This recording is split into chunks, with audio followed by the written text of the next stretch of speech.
What is personal branding? Yeah, I that's a have big question. no idea what it is, why it matters in the corporate world, and how to do it. Good question. Yeah. We've talked a lot about personal branding over the years, and I know we have an article on it, but Yeah, well, I think, we do have an article that should be useful. yeah, we'll have we'll in the link show to that in the notes. show notes. So I think of personal branding. Here's what I wrote down as like a very distilled definition. Personal branding is the act of communicating to the world what you're about and what you can give to it. That's fair. I think it's a pretty decent definition. Yeah, it's like just how you're presenting yourself, and it doesn't have to always be professional, but how you're presenting yourself to strangers, basically. How you want the world to think of you if they don't know you closely. And I think it's mostly professional. I think for the most part, it's mostly professional. Even if you're like a goofball kind of person. Oh, wait, like yeah, maybe that's your profession. Yeah. That's your comedian. Yeah, your profession. Like, if you're just a goofball of a person, but you don't want to like take it seriously as a profession, then only a few people are going to pay attention to you. Or maybe you go down to the stand-up club and do comedy every Friday night. But even that, you're going to start to establish a sort of brand for yourself. Yeah. Like, even if it's just for fun, you're down at the comedy club every Friday night telling jokes, they're going to start to realize, like, oh, Martin Bamey's the stand-up comic. He's always at Comedy Bone or whatever. You know, like, if there were two people and they were talking and one of them was like, hey, wait. Funny Bone. One of them was like, who's that Thomas Frank guy? What would you want the other person to say about you? You know, what do people that don't just hang out with you and know you super personally say about you? What do they think you are? He's just this guy, you know.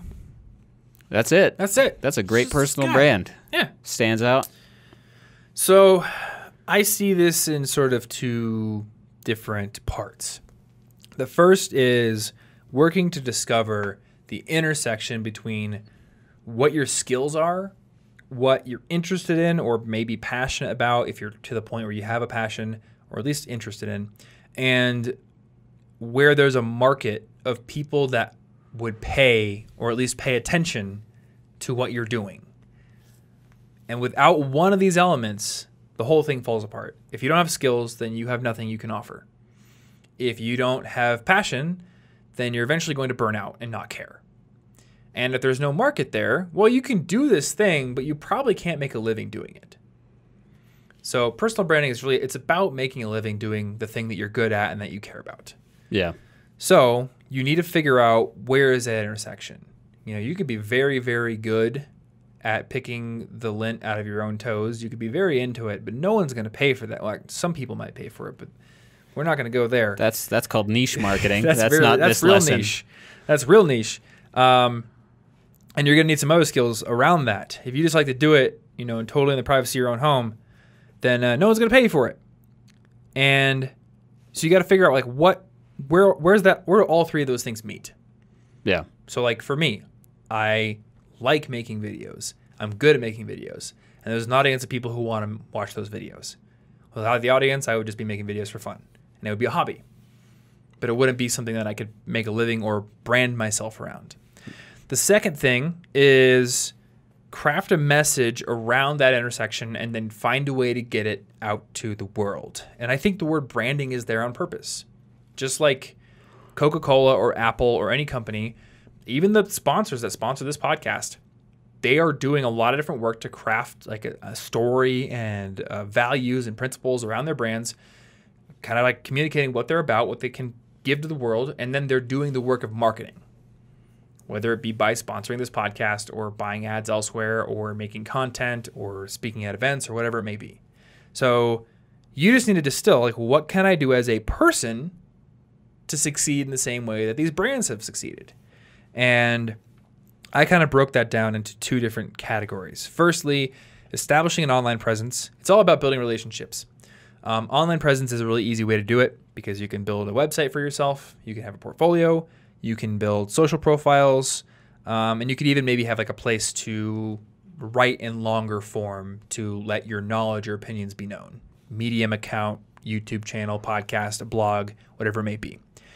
And then I had building relationships, which could be attending events, could be doing informational interviews where you talk with other professionals about what you want to do and get to know what they do for their work, meeting people, networking. And then there are kind of like additional levels, like speaking at conferences or writing books. these two things, like definitely do them if you can, but they typically are done by people who are a little bit more established. Though there are exceptions. I mean, anybody can write a book and self-publish it, and anybody can speak at conferences like Ignite, where anyone can sign up to do a 5-minute presentation. Anybody can speak at Toastmasters, that kind of thing. But usually speaking at conferences and writing books are done by people with established brands who want to further build those.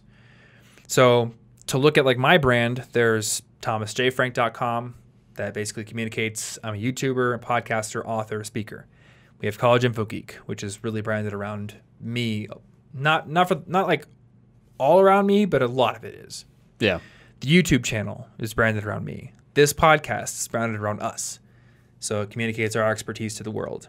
For 3.5 years, Listen Money Matters helped to establish me as a personal finance person. I don't know if expert's the word, but person with a particular interest. I have a Twitter account, an Instagram account, a LinkedIn page, and a Facebook fan page. And then like I speak at events too. So this year I spoke at VidCon and VidSummit and Menfluential. So those were 3 in-person experiences where I was able to kind of like raise my standing and show off what I know to a crowd of people. So all those things can help to build your brand. And the reason that you want to do this is that the more people who know who you are and know what you can do, the more opportunities you have.